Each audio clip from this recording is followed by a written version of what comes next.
ਨਮਸਕਾਰ, ਮੈਂ ਹਰਿਚਾ। ਤੁਸੀਂ ਦੇਖ ਰਹੇ ਹੋ ਏਸ਼ੀਆ ਟੀਵੀ ਕੈਨੇਡਾ। ਤੇ ਆਓ ਨਜ਼ਰ ਮਾਰਦੇ ਹਾਂ ਹੁਣ ਤੱਕ ਦੀਆਂ ਮੁੱਖ ਖਬਰਾਂ ਤੇ। ਮਿਸ਼ੇਲ ਓਬਾਮਾ ਨੇ ਰਾਸ਼ਟਰਪਤੀ ਅਹੁਦੇ ਦੀ ਚੋਣ ਲੜਨ ਤੋਂ ਕੀਤਾ ਇਨਕਾਰ। ਅਮਰੀਕੀ ਰਾਸ਼ਟਰਪਤੀ ਚੋਣਾਂ 2024 ਨਿੱਕੀ ਹੇਲੀ ਰਾਸ਼ਟਰਪਤੀ ਅਹੁਦੇ ਦੀ ਉਮੀਦਵਾਰ ਦੀ ਦੌੜ ਤੋਂ ਬਾਹਰ। ਬੈਂਕ ਆਫ ਕੈਨੇਡਾ ਨੇ ਵਿਆਜ ਦਰਾਂ 'ਚ 5% ਉੱਤੇ ਹੀ ਰੱਖਣ ਦਾ ਕੀਤਾ ਐਲਾਨ। ਇਟੋਬੇਕੋ 'ਚ ਕਤਲ ਕੀਤੇ ਗਏ ਵਿਅਕਤੀ ਦੀ ਸ਼ਨਾਖਤ BC ਦੇ ਪੰਜਾਬੀ ਵਿਅਕਤੀ ਵਜੋਂ ਹੋਈ। ਭਾਰਤ 2031 ਤੱਕ ਹੋਵੇਗਾ ਅਪਰ ਮਿਡਲ ਇਨਕਮ ਵਾਲਾ ਦੇਸ਼। 7 ਲੱਖ ਕਰੋੜ ਡਾਲਰ ਦੀ ਹੋ ਜਾਵੇਗੀ ਅਰਥ ਵਿਵਸਥਾ। ਤੇ ਹੁਣ ਖਬਰਾਂ ਵਿਸਥਾਰ ਨਾਲ। ਮਿਸ਼ੇਲ ਓਬਾਮਾ ਸਾਬਕਾ ਪ੍ਰਥਮ ਮਹਿਲਾ ਨੇ ਅਮਰੀਕੀ ਰਾਸ਼ਟਰਪਤੀ ਚੋਣਾਂ ਲੜਨ ਦੇ ਮੁੱਦੇ ਤੇ ਆਪਣਾ ਸਪਸ਼ਟੀਕਰਨ ਦਿੱਤਾ ਹੈ। ਪਿਛਲੇ ਦਿਨਾਂ 'ਚ ਪਤਾ ਲੱਗਾ ਹੈ ਕਿ ਸਾਬਕਾ ਪ੍ਰਥਮ ਮਹਿਲਾ ਅਤੇ ਸਾਬਕਾ ਰਾਸ਼ਟਰਪਤੀ ਬਰਾਕ ਓਬਾਮਾ ਦੀ ਪਤਨੀ ਮਿਸ਼ੇਲ ਓਬਾਮਾ ਇਸ ਸਾਲ ਨਵੰਬਰ ਵਿੱਚ ਹੋਣ ਵਾਲੀਆਂ ਅਮਰੀਕੀ ਰਾਸ਼ਟਰਪਤੀ ਚੋਣਾਂ 'ਚ ਚੋਣ ਲੜਨ ਜਾ ਰਹੀ ਹੈ। ਸਾਬਕਾ ਪ੍ਰਥਮ ਮਹਿਲਾ ਮਿਸ਼ੇਲ ਨੇ ਇਸ ਖਬਰ ਤੇ ਨਵਾਂ ਸਪਸ਼ਟੀਕਰਨ ਦਿੱਤਾ ਹੈ। ਉਹਨਾਂ ਸਪਸ਼ਟ ਕੀਤਾ ਹੈ ਕਿ ਉਹ ਰਾਸ਼ਟਰਪਤੀ ਦੀ ਚੋਣ ਨਹੀਂ ਲੜਨਗੇ। ਇਸ ਹੱਦ ਤੱਕ ਸਾਬਕਾ ਪਹਿਲੀ ਮਹਿਲਾ ਨੇ ਦਫ਼ਤਰ ਨੇ ਸਪਸ਼ਟ ਕੀਤਾ ਹੈ ਕਿ ਮਿਸ਼ੇਲ ਓਬਾਮਾ ਰਾਸ਼ਟਰਪਤੀ ਅਹੁਦੇ ਦੀ ਚੋਣ ਨਹੀਂ ਲੜ ਰਹੀ ਹੈ। ਦਫ਼ਤਰ ਨੇ ਇਸ ਸੰਬੰਧੀ ਇੱਕ ਬਿਆਨ ਵੀ ਜਾਰੀ ਕੀਤਾ ਹੈ। ਮਿਸ਼ੇਲ ਓਬਾਮਾ ਨੇ ਸਪਸ਼ਟ ਕੀਤਾ ਹੈ ਕਿ ਆਉਣ ਵਾਲੀਆਂ 2024 ਦੀਆਂ ਚੋਣਾਂ ਵਿੱਚ ਰਾਸ਼ਟਰਪਤੀ ਅਹੁਦੇ ਲਈ ਚੋਣ ਲੜਨ ਦਾ ਉਹਨਾਂ ਦਾ ਕੋਈ ਵੀ ਇਰਾਦਾ ਨਹੀਂ ਹੈ। ਹਾਲਾਂਕਿ ਮੌਜੂਦਾ ਰਾਸ਼ਟਰਪਤੀ ਜੋ ਬਾਈਡਨ ਅਤੇ ਉਪ ਰਾਸ਼ਟਰਪਤੀ ਕਮਲਾ ਹੈਰਿਸ ਨੇ ਖੁਲਾਸਾ ਕੀਤਾ ਹੈ ਕਿ ਉਹ ਚੋਣ ਮੁਹਿੰਮ ਦਾ ਸਮਰਥਨ ਕਰਨਗੇ। ਦੱਸਣਯੋਗ ਹੈ ਕਿ ਪਿਛਲੇ ਕੁਝ ਦਿਨਾਂ ਤੋਂ ਅਮਰੀਕੀ ਮੀਡੀਆ 'ਚ ਅਜਿਹੀਆਂ ਖਬਰਾਂ ਫੈਲ ਰਹੀਆਂ ਹਨ ਕਿ ਮਿਸ਼ੇਲ ਓਬਾਮਾ ਅਮਰੀਕਾ ਦੀ ਅਗਲੀ ਰਾਸ਼ਟਰਪਤੀ ਚੋਣ ਲੜਨ ਜਾ ਰਹੇ ਹਨ। ਸਥਾਨਕ ਮੀਡੀਆ ਨੇ ਕਿਹਾ ਕਿ ਓਬਾਮਾ ਸਾਬਕਾ ਰਾਸ਼ਟਰਪਤੀ ਡੋਨਾਲਡ ਟਰੰਪ ਨਾਲ ਮੁਕਾਬਲਾ ਕਰਨ ਲਈ ਬਾਈਡਨ ਦੀ ਬਜਾਏ ਰਿੰਗ ਵਿੱਚ ਦਾਖਲ ਹੋਣਗੇ। ਇਸੇ ਤਰ੍ਹਾਂ ਇੱਕ ਤਾਜ਼ਾ ਸਰਵੇਖਣ ਵਿੱਚ ਸਾਹਮਣੇ ਆਇਆ ਹੈ ਕਿ ਮੌਜੂਦਾ ਰਾਸ਼ਟਰਪਤੀ ਜੋ ਬਾਈਡਨ ਨੂੰ ਡੈਮੋਕ੍ਰੇਟਸ ਦਾ ਸਮਰਥਨ ਪ੍ਰਾਪਤ ਹੈ ਅਤੇ ਬਾਈਡਨ ਦੀ ਤਾਂ ਉਹ ਸਾਰੇ ਸਾਬਕਾ ਫਰਸਟ ਲੇਡੀ ਮਿਸ਼ੇਲ ਓਬਾਮਾ ਦਾ ਸਮਰਥਨ ਕਰਦੇ ਨੇ। ਇਸ ਸੰਦਰਭ 'ਚ ਮਿਸ਼ੇਲ ਦੇ ਦਫ਼ਤਰ ਨੇ ਚੋਣਾਂ 'ਚ ਮੁਕਾਬਲੇ ਨੂੰ ਲੈ ਕੇ ਸਪਸ਼ਟੀਕਰਨ ਦਿੱਤਾ ਹੈ। ਅਮਰੀਕੀ ਰਾਸ਼ਟਰਪਤੀ ਚੋਣਾਂ 'ਚ ਨਿੱਕੀ ਹੇਲੀ ਰਾਸ਼ਟਰਪਤੀ ਅਹੁਦੇ ਦੀ ਉਮੀਦਵਾਰੀ ਦੀ ਦੌੜ ਤੋਂ ਬਾਹਰ ਹੋ ਗਈ ਹੈ ਅਤੇ ਸਾਬਕਾ ਰਾਸ਼ਟਰਪਤੀ ਡੋਨਾਲਡ ਟਰੰਪ ਲਈ ਰਾਹ ਪੱਧਰਾ ਹੋ ਗਿਆ ਹੈ। ਹੇਲੀ ਦੇ ਦੌੜ ਤੋਂ ਬਾਹਰ ਹੋਣ ਤੋਂ ਬਾਅਦ ਡੋਨਾਲਡ ਟਰੰਪ ਨਵੰਬਰ ਵਿੱਚ ਹੋਣ ਵਾਲੀਆਂ ਚੋਣਾਂ ਵਿੱਚ ਇੱਕ ਵਾਰ ਫਿਰ ਡੈਮੋਕ੍ਰੈਟਿਕ ਰਾਸ਼ਟਰਪਤੀ ਜੋ ਬਾਈਡਨ ਦਾ ਸਾਹਮਣਾ ਕਰਨਗੇ। ਭਾਰਤੀ ਮੂਲ ਦੀ ਨਿੱਕੀ ਹੇਲੀ ਦੇ ਅਮਰੀਕੀ ਚੋਣਾਂ ਵਿੱਚ ਰਾਸ਼ਟਰਪਤੀ ਅਹੁਦੇ ਦੀ ਉਮੀਦਵਾਰੀ ਦੀ ਦੌੜ ਤੋਂ ਬਾਹਰ ਹੋਣ ਤੋਂ ਬਾਅਦ ਹੁਣ ਸਿਰਫ ਟਰੰਪ ਰਿਪਬਲਿਕਨ ਰਾਸ਼ਟਰਪਤੀ ਅਹੁਦੇ ਦੀ ਉਮੀਦਵਾਰ ਰਹਿ ਗਏ ਨੇ। ਰਾਇਟਰਸ ਦੇ ਹਵਾਲੇ ਨਾਲ ਇਹ ਜਾਣਕਾਰੀ ਦਿੱਤੀ ਗਈ। ਨਿੱਕੀ ਹੇਲੀ ਦੇ ਦੌੜ ਤੋਂ ਬਾਹਰ ਹੋਣ ਤੋਂ ਬਾਅਦ ਟਰੰਪ ਨਵੰਬਰ ਵਿੱਚ ਹੋਣ ਵਾਲੀਆਂ ਚੋਣਾਂ 'ਚ ਇੱਕ ਵਾਰ ਫਿਰ ਡੈਮੋਕ੍ਰੈਟਿਕ ਰਾਸ਼ਟਰਪਤੀ ਜੋ ਬਾਈਡਨ ਨਾਲ ਭਿੜਨਗੇ। ਦੱਖਣੀ ਕੈਰੋਲੀਨਾ ਦੀ ਸਾਬਕਾ ਗਵਰਨਰ ਨਿੱਕੀ ਹੇਲੀ ਨੇ ਇਸ ਫੈਸਲੇ ਤੋਂ ਬਾਅਦ ਡੋਨਾਲਡ ਟਰੰਪ ਲਈ ਲਗਾਤਾਰ ਤੀਜੀ ਵਾਰ ਰਿਪਬਲਿਕਨ ਉਮੀਦਵਾਰ ਵਜੋਂ ਰਾਸ਼ਟਰਪਤੀ ਚੋਣ ਲੜਨ ਦਾ ਰਸਤਾ ਸਾਫ਼ ਹੋ ਗਿਆ ਹੈ। ਬੀਤੇ ਦਿਨ ਸੁਪਰ ਮੰਗਲਵਾਰ 'ਚ ਬਾਈਡਨ ਅਤੇ ਟਰੰਪ ਜਿੱਤੇ ਹਨ। ਇਸ ਤੋਂ ਪਹਿਲਾਂ ਅਮਰੀਕੀ ਰਾਸ਼ਟਰਪਤੀ ਜੋ ਬਾਈਡਨ ਤੇ ਡੋਨਾਲਡ ਟਰੰਪ ਰਾਸ਼ਟਰਪਤੀ ਅਹੁਦੇ ਦੀ ਦਾਅਵੇਦਾਰੀ ਲਈ ਦੇਸ਼ ਭਰ ਦੇ 15 ਸੂਬਿਆਂ 'ਚ ਹੋਈਆਂ ਆਪੋ ਆਪਣੇ ਪਾਰਟੀਆਂ ਦੁਆਰਾ ਪ੍ਰਾਇਮਰੀ ਚੋਣਾਂ ਜਿੱਤਣ 'ਚ ਸਫਲ ਰਹੇ ਸਨ। ਇਸ ਨਾਲ ਨਵੰਬਰ 'ਚ ਇੱਕ ਵਾਰ ਫਿਰ ਦੋਹਾਂ ਨੇਤਾਵਾਂ ਵਿਚਾਲੇ ਆਮੋ ਸਾਹਮਣੇ ਹੋਣ ਦਾ ਰਾਹ ਪੱਧਰਾ ਹੁੰਦਾ ਨਜ਼ਰ ਆ ਰਿਹਾ ਹੈ। ਨਾਲ ਹੀ ਵਰਮੌਂਟ ਸੂਬੇ 'ਚ ਹੈਰਾਨ ਕਰਨ ਵਾਲੀ ਜਿੱਤ ਦੇ ਬਾਵਜੂਦ ਭਾਰਤੀ ਅਮਰੀਕੀ ਨਿੱਕੀ ਹੇਲੀ ਤੇ ਆਪਣੀ ਉਮੀਦਵਾਰੀ ਛੱਡਣ ਲਈ ਦਬਾਅ ਵੱਧ ਰਿਹਾ ਹੈ। ਸੁਪਰ ਮੰਗਲਵਾਰ ਦੇ ਨਤੀਜਿਆਂ ਤੋਂ ਬਾਅਦ 77 ਸਾਲਾ ਟਰੰਪ ਨੇ ਆਪਣੀ ਰਿਪਬਲਿਕਨ ਵਿਰੋਧੀ 52 ਸਾਲਾ ਹੇਲੀ ਤੇ ਮਜ਼ਬੂਤ ਲੀਡ ਲੈ ਲਈ ਸੀ। ਅਮਰੀਕੀ ਰਾਸ਼ਟਰਪਤੀ ਚੋਣ 2024 ਚ ਨਿੱਕੀ ਹੇਲੀ ਨੇ ਵਾਸ਼ਿੰਗਟਨ DC 'ਚ ਡੋਨਾਲਡ ਟਰੰਪ ਨੂੰ ਹਰਾਇਆ ਰਿਪਬਲਿਕਨ ਪ੍ਰਾਇਮਰੀ ਚੋਣ ਜਿੱਤਣ ਦੇ ਇਤਿਹਾਸ ਰਚਿਆ ਸੀ ਅਤੇ ਸਾਬਕਾ ਰਾਸ਼ਟਰਪਤੀ ਡੋਨਾਲਡ ਟਰੰਪ ਦੇ ਟੈਕਸਾਸ, ਕੈਲੀਫੋਰਨੀਆ ਤੇ 11 ਹੋਰ ਰਾਜਾਂ ਵਿੱਚ ਸ਼ਾਨਦਾਰ ਜਿੱਤਾਂ ਹਾਸਲ ਕੀਤੀਆਂ। ਪਰ ਵਰਮੌਂਟ 'ਚ ਹੇਲੀ ਦੀ ਜਿੱਤ ਨੇ ਉਸ ਨੂੰ ਪੂਰੀ ਤਰ੍ਹਾਂ ਨਾਲ ਦੌੜ ਜਿੱਤਣ ਤੋਂ ਰੋਕ ਦਿੱਤਾ। ਹਾਲਾਂਕਿ ਬੀਤੇ ਦਿਨ ਮੰਗਲਵਾਰ ਨੂੰ 15 ਰਾਜਾਂ ਵਿੱਚ ਜਿੱਥੇ VOTING ਹੋਈ, ਟਰੰਪ ਕੋਲ ਪਾਰਟੀ ਦੀ ਨਾਮਜ਼ਦਗੀ ਜਿੱਤਣ ਲਈ ਲੋੜੀਂਦੇ ਡੈਲੀਗੇਟ ਨਹੀਂ ਸਨ, ਪਰ ਉਹ ਇਸ ਦੇ ਬਹੁਤ ਨੇੜੇ ਆ ਗਏ। ਸਾਰੇ ਰਿਪਬਲਿਕਨ ਡੈਲੀਗੇਟਾਂ ਵਿੱਚੋਂ 1/3 ਨੂੰ ਸੁਪਰ ਮੰਗਲਵਾਰ ਨੂੰ ਚੁਣਿਆ ਗਿਆ ਸੀ, ਜੋ ਕਿ 2024 ਵਿੱਚ ਪ੍ਰਾਇਮਰੀ ਚੋਣਾਂ ਦੀ ਸਭ ਤੋਂ ਮਹੱਤਵਪੂਰਨ ਤਾਰੀਖ ਅਤੇ ਦਿਨ ਮੰਨਿਆ ਜਾਂਦਾ ਹੈ। ਰਿਪਬਲਿਕਨ ਰਾਸ਼ਟਰਪਤੀ ਨਾਮਜ਼ਦਗੀ ਜਿੱਤਣ ਲਈ ਕਿਸੇ ਵੀ ਉਮੀਦਵਾਰ ਨੂੰ 1215 ਡੈਲੀਗੇਟਾਂ ਦੇ ਸਮਰਥਨ ਦੀ ਲੋੜ ਹੁੰਦੀ ਹੈ, ਜੋ ਪ੍ਰਾਇਮਰੀ ਦੇ ਦੌਰਾਨ ਚੁਣੇ ਜਾਂਦੇ ਹਨ। ਸੁਪਰ ਮੰਗਲਵਾਰ ਤੋਂ ਬਾਅਦ ਟਰੰਪ ਨੂੰ 244 ਡੈਲੀਗੇਟਾਂ ਦਾ ਸਮਰਥਨ ਹਾਸਲ ਹੋਇਆ ਹੈ, ਜਦਕਿ ਹੇਲੀ ਦੇ ਪੱਖ 'ਚ ਸਿਰਫ 86 ਡੈਲੀਗੇਟ ਚੁਣੇ ਗਏ ਨੇ। ਬਾਈਡਨ ਜੋ ਇੱਕ ਵਾਰ ਫਿਰ ਰਾਸ਼ਟਰਪਤੀ ਬਣਨ ਦੀ ਇੱਛਾ ਰੱਖਦੇ ਹਨ। ਲਗਭਗ ਸਾਰੇ ਡੈਮੋਕ੍ਰੈਟਿਕ ਪ੍ਰਾਇਮਰੀ ਰਾਜਾਂ ਵਿੱਚ ਜਿੱਤਣ ਵਿੱਚ ਕਾਮਯਾਬ ਰਹੇ। ਬੈਂਕ ਆਫ ਕੈਨੇਡਾ ਨੇ ਵਿਆਜ ਦਰਾਂ ਨੂੰ ਇੱਕ ਵਾਰ ਫਿਰ 5% ਉੱਤੇ ਹੀ ਰੱਖਣ ਦਾ ਐਲਾਨ ਕੀਤਾ ਹੈ। ਇਸ ਦੇ ਨਾਲ ਹੀ ਇਹਨਾਂ ਵਿਆਜ ਦਰਾਂ ਵਿੱਚ ਕਟੌਤੀ ਕਰਨ ਦੀਆਂ ਮੰਗਾਂ ਨੂੰ ਬੈਂਕ ਨੇ ਦਰਕਨਾਰ ਕਰ ਦਿੱਤਾ। ਬੈਂਕ ਨੇ ਇਹ ਵੀ ਆਖਿਆ ਹੈ ਕਿ ਹਜੇ ਵੀ ਮਹਿੰਗਾਈ ਇੰਨੀ ਜ਼ਿਆਦਾ ਹੈ ਕਿ ਵਿਆਜ ਦਰਾਂ ਘਟਾਉਣ ਬਾਰੇ ਸੋਚਿਆ ਵੀ ਨਹੀਂ ਜਾ ਸਕਦਾ। ਬੁੱਧਵਾਰ ਨੂੰ ਵਿਆਜ ਦਰਾਂ ਬਾਰੇ ਕੀਤੇ ਐਲਾਨ ਤੋਂ ਬਾਅਦ ਨਿਊਜ਼ ਕਾਨਫਰੰਸ ਨੂੰ ਸੰਬੋਧਨ ਕਰਦਿਆਂ ਗਵਰਨਰ ਟਿਫ ਮੈਕਲਮ ਨੇ ਸਵੀਕਾਰ ਕੀਤਾ ਕਿ ਮਹਿੰਗਾਈ ਵਿੱਚ ਲਗਾਤਾਰ ਕਮੀ ਆ ਰਹੀ ਹੈ ਤੇ ਅਰਥਚਾਰਾ ਕਮਜ਼ੋਰ ਹੋ ਰਿਹਾ ਹੈ, ਪਰ ਉਹਨਾਂ ਆਖਿਆ ਕਿ ਕੀਮਤਾਂ ਸੰਬੰਧੀ ਜਿਹੜਾ ਗੁੱਝਾ ਦਵਾ ਹੈ ਉਹ ਕਾਫੀ ਜ਼ਿਆਦਾ ਹੈ। ਇਸੇ ਲਈ ਉਹ ਕਿਸੇ ਤਰ੍ਹਾਂ ਦਾ ਰਿਸਕ ਹਾਲ ਦੀ ਕੜੀ ਨਹੀਂ ਲੈਣਾ ਚਾਹੁੰਦੇ।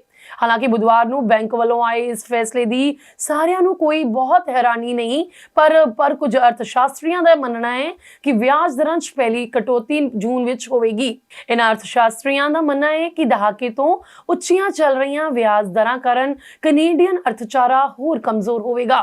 ਪਿਛਲੇ ਵੀਕਐਂਡ ਇਟੋਬਿਕ ਦੀ ਰਿਹਾਇਸ਼ੀ ਇਮਾਰਤ ਦੇ ਬਾਹਰ ਗੋਲੀ ਮਾਰ ਕੇ ਮਾਰੇ ਗਏ ਵਿਅਕਤੀ ਦੀ ਪਛਾਣ ਬ੍ਰਿਟਿਸ਼ ਕੋਲੰਬੀਆ ਦੇ 25 ਸਾਲਾ ਪੰਜਾਬੀ ਵਿਅਕਤੀ ਜਸਮੀਤ ਬਦੇਸ਼ਾ ਵਜੋਂ ਹੋਈ ਹੈ। 4 ਮਾਰਚ ਦਿਨ ਐਤਵਾਰ ਨੂੰ ਰਾਤੀ 11:30 ਵਜੇ ਦੇ ਨੇੜੇ ਐਮਰਜੈਂਸੀ ਅਮਲੇ ਨੂੰ ਰੈਕਸਡੇਲ ਬੁਲੇਵਾਰਡ ਦੇ ਐਲੈਕਸਿੰਗਟਨ ਐਵਨਿਊ ਨੇੜੇ ਬਰਗਾਮੋਟ ਐਵਨਿਊ ਦੀ ਰਿਹਾਇਸ਼ੀ ਇਮਾਰਤ ਵਿੱਚ ਸੱਦਿਆ ਗਿਆ। इस रिहायशी बिल्डिंग के बाहर पार्किंग लॉट विच पैरामेडिक्स ने एक व्यक्ति का मुआयना किया, पर किसी ਨੂੰ भी हस्पताल नहीं ले जाया गया।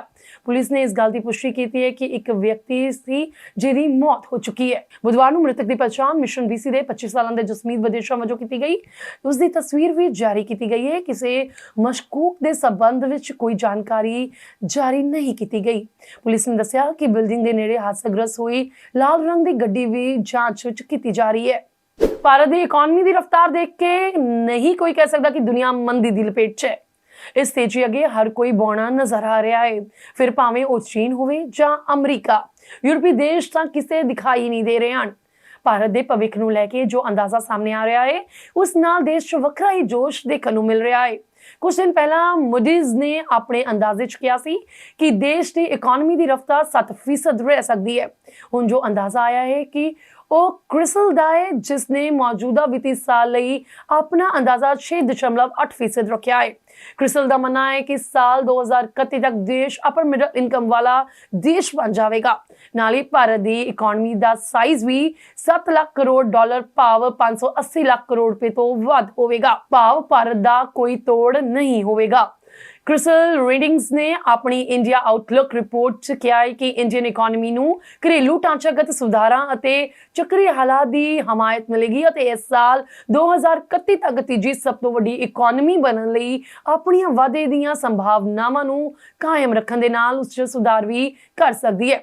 ਇਸ ਰਿਪੋਰਟ ਮੁਤਾਬਕ ਚਾਲੂ ਵਿੱਤੀ ਸਾਲ 'ਚ ਆਸ ਤੋਂ ਬਿਹਤਰ 7.6% ਵਾਧਾ ਰਹਿਣ ਪਿੱਛੋਂ ਭਾਰਤ ਦੀ ਰੀਅਲ GDP ਗ੍ਰੋਥ ਵਿੱਤੀ ਸਾਲ 2024-25 'ਚ ਥੋੜੀ ਮੱਧਮ ਹੋ ਕੇ 6.8% ਰਹਿਣ ਦਾ ਅੰਦਾਜ਼ਾ ਹੈ।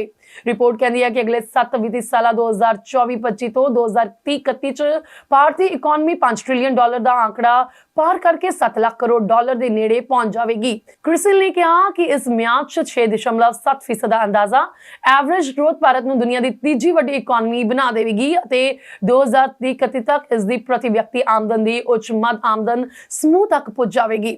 ਭਾਰਤ ਫਿਲਹਾਲ 3.6 ਲੱਖ ਕਰੋੜ ਡਾਲਰ GDP ਨਾਲ ਦੁਨੀਆ ਦੀ 5ਵੀਂ ਵੱਡੀ ਇਕਨੋਮੀ ਹੈ। ਇਸ ਦੇ ਅੱਗੇ ਅਮਰੀਕਾ, ਚੀਨ, ਜਾਪਾਨ ਅਤੇ ਜਰਮਨੀ ਹੈ। ਕ੍ਰਿਸਿਲ ਨੂੰ ਆਸ ਹੈ ਕਿ ਵਿੱਤੀ ਸਾਲ 2030-31 ਤੱਕ ਭਾਰਤੀ ਅਰਥਵਿਵਸਥਾ ਦਾ ਸਾਈਜ਼ 6.7 ਲੱਖ ਕਰੋੜ ਡਾਲਰ ਤੱਕ ਪੁੱਜ ਜਾਵੇਗਾ। ਉਸ ਸਮੇਂ ਤੱਕ ਦੇਸ਼ ਦੀ ਪ੍ਰਤੀ ਵਿਅਕਤੀ ਆਮਦਨ ਦੇ ਵੱਧ ਕੇ 4500 ਅਮਰੀਕੀ ਡਾਲਰ ਤੱਕ ਪੁੱਜ ਜਾਵੇਗੀ ਅਤੇ ਭਾਰਤ ਉੱਚ ਮੱਧ ਆਮਦਨ ਵਾਲੇ ਦੇਸ਼ ਦੇ ਸਮੂਹ 'ਚ ਸ਼ਾਮਲ ਹੋ ਜਾਵੇਗਾ। ਵਿਸ਼ਵ ਬੈਂਕ ਦੀ ਪਰਿਭਾਸ਼ਾ ਮੁਤਾਬਕ ਉੱਚ ਮੱਧ ਆਮਦਨ ਵਾਲੇ ਦੇਸ਼ ਉਹ ਹਨ ਜਿਨ੍ਹਾਂ ਦੀ ਪ੍ਰਤੀ ਵਿਅਕਤੀ ਆਮਦਨ 4000 ਤੋਂ 12000 ਅਮਰੀਕੀ ਡਾਲਰ ਵਿਚਾਲੇ ਹੈ। ਕ੍ਰਿਸਿਲ ਦੇ ਮੈਨੇਜਿੰਗ ਡਾਇਰੈਕਟਰ ਅਤੇ CEO ਅਮੀਸ਼ ਮਹਿਤਾ ਨੇ ਕਿਹਾ ਹੈ ਕਿ ਵਿੱਤੀ ਸਾਲ 2030-31 ਤੱਕ ਭਾਰਤ ਤੀਜੀ ਵੱਡੀ ਇਕਨੋਮੀ ਅਤੇ ਉੱਚ ਮੱਧ ਆਮਦਨ ਵਾਲਾ ਦੇਸ਼ ਹੋਵੇਗਾ, ਜੋ ਘਰੇਲੂ ਖਪਤ ਲਈ ਇੱਕ ਵੱਡਾ ਹਾਂ ਪੱਖੀ ਪੱਖ ਹੋਵੇਗਾ। ਲੋਕ ਸਭਾ ਚੋਣਾਂ ਨੂੰ ਲੈ ਕੇ ਕਾਂਗਰਸ ਦੀ ਕੇਂਦਰੀ ਚੋਣ ਦੀ ਪਹਿਲੀ ਮੀਟਿੰਗ ਅੱਜ ਯਾਨੀ ਕਿ ਵੀਰਵਾਰ ਨੂੰ ਦਿੱਲੀ ਵਿੱਚ ਹੋਵੇਗੀ। ਮੀਟਿੰਗ ਵਿੱਚ ਲੋਕ ਸਭਾ ਚੋਣਾਂ ਲਈ ਉਮੀਦਵਾਰ ਦਾ ਐਲਾਨ ਹੋਵੇਗਾ। ਮੀਟਿੰਗ ਵਿੱਚ 130 ਤੋਂ 150 ਸੀਟਾਂ ਤੇ ਵਿਚਾਰ ਕੀਤਾ ਜਾਵੇਗਾ। ਇਹ ਉਹ ਸੀਟਾਂ ਹਨ ਜਿਨ੍ਹਾਂ ਤੇ ਸੂਬਿਆਂ 'ਚ ਕੋਈ ਚੋਣ ਗੱਠਜੋੜ ਨਹੀਂ ਹੈ। उत्तराखंड, तेलंगाना, कर्नाटक, झारखंड वर्गे सूबियां तो इलावा इन्हां चों ज्यादातर दक्षिणी भारत दे सूबे हन जिथे पार्टी दा किसी नाल कोई गठजोड़ नहीं है। दिल्ली च होने वाली केंद्रीय चोण कमेटी की बैठक च कांग्रेस के कौमी प्रधान मल्लिकार्जुन खड़गे, सोनिया गांधी, राहुल गांधी, केसी वेणुगोपाल, अजय माकन समेत पार्टी दी सीनियर नेता शामिल होंगे। यह जानकारी पार्टी दे संचार इंचार्ज जयराम रमेश ने दी। रिपोर्ट मुताबिक ज्यादातर सूबियां च उम्मीदवारां दी स्क्रीनिंग लगभग तय है। कांग्रेस के साबका प्रधान और सीनियर नेता राहुल गांधी आउण वालियां लोक सभा चोणां च अमेठी और वायनाड तो चोण लड़ सकणगे। सूत्रों मुताबिक प्रियंका गांधी वाड्रा अपनी चोण राजनीति की शुरुआत रायबरेली तो कर सकती है। हालांकि इसका अधिकारित ऐलान नहीं हुआ है, पर पार्टी ने इससे काम शुरू कर दिता है। रायबरेली च प्रियंका के समर्थन च पोस्टर लगाए गए हैं जिस च लिखा है कि रायबरेली की पुकार इस बार प्रियंका। अमेठी नूं लैके लगातार मीटिंगां चल रही हैं जिस च स्थानक नेतावां दे नाल-नाल केंद्रीय नेता भी इत्थे चोण मैदान दा जायजा ले रहे हैं। सूत्रों मुताबिक हाल च रायबरेली दी संसद मैंबर सोनिया गांधी ने राजस्थान तो राज्यसभा लई चुने जाण तो बाद इत्थों दे लोकां नूं भावुक चिट्ठी लिख के परिवार लई समर्थन दी मांग कीती सी। अकाली दल ते भारतीय जनता पार्टी के गठजोड़ नूं लैके एक बार मुड़ यतन तेज हो गए हैं।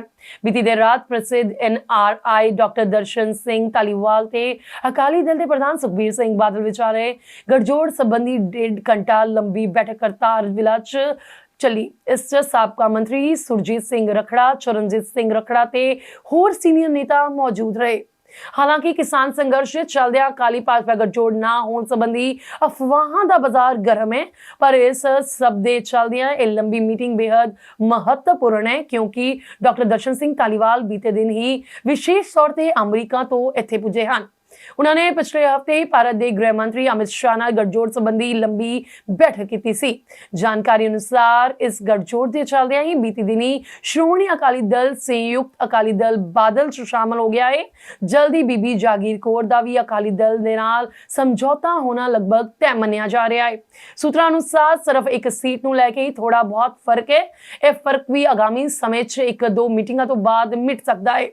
इस संबंधी जदों पार्टी प्रधान सुखबीर सिंह बादल नाल गलबात की गई तां उन्हां कहा कि पार्टी किसानां दे नाल डट के खड़ी है। केंद्र सरकार नूं तुरंत किसानां दीआं मंगां नूं पूरा करना चाहिए है। सुखबीर बादल ने गठजोड़ संबंधी अजे चुप्पी धारण की हुई है। गैंगस्टर लॉरेंस बिश्नोई दी जेल इंटरव्यू संबंधी बनाई गई विशेष जांच टीम सिट ने खुलासा किया है कि इंटरव्यू लई सिग्नल ऐप की वरतों की गई सी। SIT मुताबिक यह डिवाइस जल्दी जब्त कर लिया जाएगा। हाई कोर्ट ने इस मामले की जांच स्पेशल DGP प्रबोध कुमार की अगवाई वाली SIT नूं सौंप दी है। SIT ने बुधवार नूं हाई कोर्ट नूं दस्सिया कि हुण तक दी जांच तो पता लग गया है कि इंटरव्यू सिग्नल ऐप राही की गई है। जांच जारी है ते कुछ अहम गवाहां तो पुछगिछ की जानी है। अजिहे च हाई कोर्ट तो 3 महीने का समा वधाउण दी मांग की गई है। सुनवाई दौरान हाई कोर्ट ने DGP जेल अरुणपाल सिंह तो पूछा कि पिछले 1 महीने च जेल चो किन्ने मोबाइल फोन जब्त किए गए हैं। इस दे नाल ही जेल च ज्यादातर स्टाफ ठेके ते है। उन्हां दी रेगुलर भर्ती कदों होवेगी? लाइव वायर फेसिंग बारे पंजाब सरकार ने अदालत नूं दस्सिया कि यह काम 6 जेलों च मुकम्मल हो चुका है ते बाकी 10 जेलों च काम चल रहा है। इस दे नाल लैंडलाइन के प्रबंध लई टेंडर जारी कर दिता गया है ते यह काम भी जल्द ही मुकम्मल हो जाएगा। हाई कोर्ट ने पंजाब सरकार नूं अगली सुनवाई ते इस संबंधी स्टेटस रिपोर्ट दाखिल करने दे हुक्म दिते हैं। श्रोमणी अकाली दल आगामी लोक सभा चोणां तकड़ा होकर लड़ेगा ते लोकां दे सहयोग सदका वड्डी जित दर्ज करेगा। यह विचार श्रोमणी अकाली दल के प्रधान सुखबीर सिंह बादल ने बीते दिन हल्का दक्षिणी अमृतसर के इंचार्ज तलबीर सिंह गिल ते साबका senior deputy mayor Avtar Singh टरक्कन वालियां नाल आगामी लोक सभा चोणां संबंधी गलबात करदिआं प्रगटाए। उन्होंने कहा कि बेअदबियां के मामले च श्रोमणी अकाली दल नूं बदनाम करने वास्ते विरोधियों वालों रचियां गईयां सब साजिशां लोकां दी कचहरी च बेनकाब हो चुकियां हन, जिस सदका हुण लोकां दा अकाली दल प्रति तेजी नाल झुकाव वध रहा है। उन्होंने कहा कि लोग समझ चुके हैं कि अकाली दल ही उन्हां दी असल हितैषी पार्टी है जिसने हमेशा पंजाब ते पंजाबियत दे भले वास्ते काम कीते हैं। इस मौके सुखबीर बादल ने तलबीर सिंह गिल ते अवतार सिंह टरक्का वालियां नाल गुरु नगरी च पार्टी दी तकड़े होके सेवा करन दा थापड़ा दिंदे आख्या कि मेहनती आगू ते वर्कर पार्टी दा ताज हन जिन्हां नूं समाउण ते पूरा सत्कार मिलेगा। प्रधानमंत्री नरेंद्र मोदी जम्मू ਅਤੇ कश्मीर ਨੂੰ विशेष अधिकार देण वाले संविधान दी धारा 370 ਦੇ ਉਪਬੰਧਾਂ ਨੂੰ ਖਤਮ ਕਰਨ ਤੋਂ ਬਾਅਦ कश्मीर ਦੇ ਆਪਣੇ ਪਹਿਲੇ ਦੌਰੇ ਦੌਰਾਨ ਵੀਰਵਾਰ ਨੂੰ ਕਈ ਵਿਕਾਸ ਪ੍ਰੋਜੈਕਟਾਂ ਦਾ ਉਦਘਾਟਨ ਕਰਨਗੇ ਅਤੇ श्रीनगर ਵਿੱਚ ਇੱਕ ਜਨਤਕ ਸਭਾ ਨੂੰ ਸੰਬੋਧਨ ਕਰਨਗੇ। ਇੱਕ ਅਧਿਕਾਰਤ ਬਿਆਨ ਅਨੁਸਾਰ ਪ੍ਰਧਾਨ ਮੰਤਰੀ ਮੋਦੀ ਦੁਪਹਿਰ ਕਰੀਬ 12 ਵਜੇ श्रीनगर ਦੇ ਬਖਸ਼ੀ ਸਟੇਡੀਅਮ ਵਿੱਚ ਵਿਕਸਿਤ ਭਾਰਤ ਵਿਕਸਿਤ ਜੰਮੂ ਕਸ਼ਮੀਰ ਪ੍ਰੋਗਰਾਮ ਵਿੱਚ ਸ਼ਾਮਲ ਹੋਣਗੇ ਅਤੇ ਕੇਂਦਰ ਸ਼ਾਸਿਤ ਪ੍ਰਦੇਸ਼ ਵਿੱਚ ਖੇਤੀ ਆਰਥਿਕਤਾ ਨੂੰ ਹੁਲਾਰਾ ਦੇਣ ਲਈ ਲਗਭਗ 5000 ਕਰੋੜ ਰੁਪਏ ਦੀਆਂ ਪਹਿਲ ਕਦਮੀਆਂ ਦਾ ਉਦਘਾਟਨ ਕਰਨਗੇ। ਪ੍ਰਧਾਨ ਮੰਤਰੀ ਸੰਪੂਰਨ ਖੇਤੀ ਵਿਕਾਸ ਪ੍ਰੋਗਰਾਮ ਰਾਸ਼ਟਰ ਨੂੰ ਸਮਰਪਿਤ ਕਰਨਗੇ। ਬਾਗਬਾਨੀ, ਖੇਤੀਬਾੜੀ ਅਤੇ ਪਸ਼ੂ ਪਾਲਣ ਦੇ 3 ਪ੍ਰਮੁੱਖ ਖੇਤਰਾਂ 'ਚ ਗਤੀਵਿਧੀਆਂ ਦਾ ਪੂਰਾ ਸਪੈਕਟਰਮ HADP ਦੇ ਅਧੀਨ ਆਉਂਦਾ ਹੈ। इस प्रोग्राम राही समर्पित दक्ष किसान पेट्रोल राही लगभग 2.5 ਲੱਖ किसानां नूं हुनर विकास सिखलाई प्रदान करन दी उम्मीद है।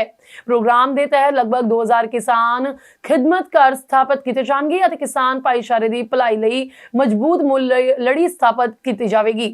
ਇਹ ਪ੍ਰੋਗਰਾਮ ਰੋਜ਼ਗਾਰ ਪੈਦਾ ਕਰੇਗਾ ਜਿਸ ਨਾਲ ਜੰਮੂ ਕਸ਼ਮੀਰ ਦੇ ਲੱਖਾਂ ਸੀਮਾਂਤ ਪਰਿਵਾਰਾਂ ਨੂੰ ਲਾਭ ਹੋਵੇਗਾ।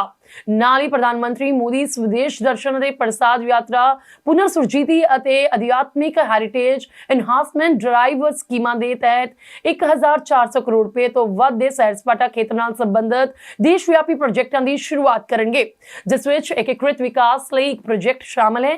ਉਹ ਦੇਖੋ ਆਪਣਾ ਦੇਸ਼ ਪੀਪਲਸ ਚੁਆਇਸ ਟੂਰਿਸਟ ਡੈਸਟੀਨੇਸ਼ਨ ਪੋਲ ਅਤੇ ਚਲੋ ਇੰਡੀਆ ਗਲੋਬਲ ਡਾਇਸਪੋਰਾ ਮੁਹਿੰਮ ਦੀ ਸ਼ੁਰੂਆਤ ਕਰਨਗੇ। ਇਸ ਤੋਂ ਇਲਾਵਾ challenge based destination development scheme ਅਧੀਨ ਚੁਣੇ ਗਏ ਸੈਰ ਸਪਾਟਾ ਸਥਾਨਾਂ ਦੀ ਘੋਸ਼ਣਾ ਕਰਨਗੇ। ਪ੍ਰਧਾਨ ਮੰਤਰੀ ਜੰਮੂ ਅਤੇ ਕਸ਼ਮੀਰ ਨੂੰ ਲਗਭਗ 1000 ਨਵੇਂ ਨਿਯੁਕਤ ਸਰਕਾਰੀ ਕਰਮਚਾਰੀਆਂ ਨੂੰ ਨਿਯੁਕਤੀ ਪੱਤਰ ਵੰਡਣਗੇ ਅਤੇ ਔਰਤਾਂ, ਕਿਸਾਨਾਂ ਅਤੇ ਉਦਮੀਆਂ ਸਮੇਤ ਵੱਖ-ਵੱਖ ਕੇਂਦਰੀ ਯੋਜਨਾਵਾਂ ਦੇ ਲਾਭਪਾਤਰੀਆਂ ਨਾਲ ਵੀ ਗੱਲਬਾਤ ਕਰਨਗੇ।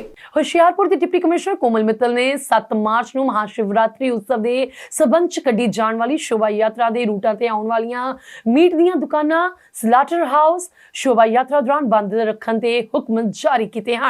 उन्होंने दस्सिया कि महाशिवरात्रि उत्सव कमेटी वालों श्री शिवरात्रि उत्सव के संबंध में 7 मार्च को नेड़े के पिंडां ते शहरां दे सारे मंदिरां वालों विशाल शोभा यात्रा दोपहर 2 बजे शिव मंदिर जेजों दी बावली भवानी नगर परवाई रोड हुशियारपुर तो कड्डी जा रही है। जिस संबंध में कमेटी वालों उक्त रूट ते मीट ਦੀਆਂ ਦੁਕਾਨਾਂ ਨੂੰ ਬੰਦ ਰੱਖਣ ਸੰਬੰਧੀ ਬੇਨਤੀ ਕੀਤੀ ਗਈ ਹੈ। ਉੱਥੇ ਹੀ ਸ਼ਿਵਰਾਤਰੀ ਦੇ ਮੱਦੇਨਜ਼ਰ ਜ਼ਿਲ੍ਹਾ ਪ੍ਰਸ਼ਾਸਨ ਵੱਲੋਂ 7 ਮਾਰਚ ਨੂੰ ਅੱਧੇ ਦਿਨ ਦੀ ਛੁੱਟੀ ਦਾ ਐਲਾਨ ਕੀਤਾ ਗਿਆ ਹੈ। ਇਸ ਤਹਿਤ ਸਰਕਾਰੀ, ਨਿੱਜੀ ਸਕੂਲਾਂ ਅਤੇ ਵਿਦਿਅਕ ਅਦਾਰਿਆਂ ਵਿੱਚ ਅੱਧੇ ਦਿਨ ਦੀ ਛੁੱਟੀ ਦਾ ਐਲਾਨ ਕੀਤਾ ਗਿਆ ਹੈ। ਡਿਪਟੀ ਕਮਿਸ਼ਨਰ ਕੋਮਲ ਮਿੱਤਲ ਨੇ ਸ਼ਿਵਰਾਤਰੀ ਉਤਸਵ ਮੌਕੇ ਆਮ ਜਨਤਾ ਦੀਆਂ ਭਾਵਨਾਵਾਂ ਨੂੰ ਧਿਆਨ ਵਿੱਚ ਰੱਖਦਿਆਂ ਹੋਇਆਂ ਜ਼ਿਲ੍ਹਾ ਹੁਸ਼ਿਆਰਪੁਰ ਵਿੱਚ ਸਰਕਾਰੀ ਅਤੇ ਨਿੱਜੀ ਸਕੂਲਾਂ ਅਤੇ ਵਿਦਿਅਕ ਅਦਾਰਿਆਂ ਵਿੱਚ ਅੱਧੇ ਦਿਨ ਦੀ ਛੁੱਟੀ ਦਾ ਐਲਾਨ ਕਰ ਦਿੱਤਾ ਹੈ। ਆਪਣੇ ਹੁਕਮਾਂ 'ਚ ਜ਼ਿਲ੍ਹਾ ਪ੍ਰਸ਼ਾਸਨ ਨੇ ਇਹ ਵੀ ਸਪਸ਼ਟ ਕੀਤਾ ਹੈ ਕਿ ਇਹ ਹੁਕਮ ਉਹਨਾਂ ਸਕੂਲਾਂ ਕਾਲਜਾਂ ਵਿੱਚ ਲਾਗੂ ਨਹੀਂ ਹੋਣਗੇ ਜਿਨ੍ਹਾਂ ਵਿੱਚ ਅੱਜ ਬੋਰਡ, ਯੂਨੀਵਰਸਿਟੀ ਜਾਂ ਕਾਲਜ ਦੀਆਂ ਪ੍ਰੀਖਿਆਵਾਂ ਹੋ ਰਹੀਆਂ ਹਨ। ਤੇ ਇਸ ਦੇ ਨਾਲ ਹੀ ਖਬਰਾਂ ਦਾ ਬੁਲੇਟਿਨ ਖਤਮ ਹੁੰਦਾ ਹੈ। ਇਜਾਜ਼ਤ ਦਿਓ, ਨਮਸਕਾਰ।